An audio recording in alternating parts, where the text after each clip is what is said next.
চেন্নাইত এয়া আমাৰ দ্বিতীয় দিন। যিহেতু হস্পিটেলৰ কামখিনি সোনকালে হৈ গৈছিলে, গতিকে মাহঁতে ক'লে আমি ঘৰতে গৈ খাম। মই মোৰ বাবে পৰঠা আৰু চিকেন কিবা-কিবি অৰ্ডাৰ দিছিলোঁ। মাহঁতে টিফিনত লৈ যোৱা ভাত, লগতে মোৰ পৰা চিকেন আৰু পৰঠাও অকণমান খালে। তাক খুৱাই লৈ আজৰি হৈ আমি এয়া খাব বহিছোঁ। তাৰপিছত মানুহজনে ক'লে ফুৰাবলৈ লৈ যাম, অকণমান তোমাক শ্বপিং কৰি দিম।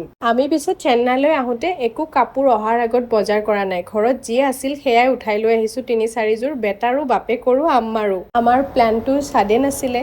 তাৰপিছত মানুহজনকো মই ক'লোঁ বোলো ইয়াৰ পৰাই কিয় বজাৰ কৰি লৈ যাম, তাত গৈ তাৰ পৰা কিবা-কিবি বজাৰ কৰি লৈ আহিম। কালেকশ্যন তাৰে কেনেকুৱা চাম, সদায় ইয়াৰ পৰা বজাৰ কৰিয়ে থাকোঁ। আৰু আমাৰ মহাৰাজক দেখিছেনে, ফুৰিব পাৰিলেই তাৰ ভাল। মুঠতে গাড়ীত ঘূৰাই লৈ ফুৰিলেতো আৰু ক'বই নালাগে। এচিৰ হাৱা খাই খাই বিন্দাছ হাঁহি হাঁহি গৈ থাকিব। এইটো এটা হেনো চেন্নাইৰ ফেমাছ মল, যিটোৰ নাম এক্সপ্ৰেছ এভিনিউ। ইমানেই বেছি ডাঙৰ যে গোটেইখিনি ঘূৰিবলৈ মনেই নগ'ল। এটা জেগাত থাকিয়ে ভাল লাগিল, আকৌ এটা ফ্ল'ৰত গ'লোঁ, আকৌ এটা, এনেকৈ 3টামান ফ্ল'ৰত গ'লোঁ। ওপৰৰ 2টামান ফ্ল'ৰ বাকীয়ে ৰৈ গ'ল। আৰু মহাৰাজক দেখিছেনে, ডাঙৰ মানুহৰ নিচিনাকৈ বহিব লাগে। আৰু মোৰ বেগৰ পৰা লিপ বামটো উলিয়াই নিজৰ ওঠতো লগাই আছিলে। এয়া তাৰে জোতা, চেণ্ডেল, কাপোৰ কিবা-কিবি অলপ লৈ ল'লোঁ। আমাৰ যেনেদৰে শ্বপিং কৰা নাছিলোঁ আহোঁতে, তাৰো নাছিলোঁ। তাৰ ঘৰত পিন্ধা কাপোৰেই পিন্ধাই আছোঁ এতিয়া।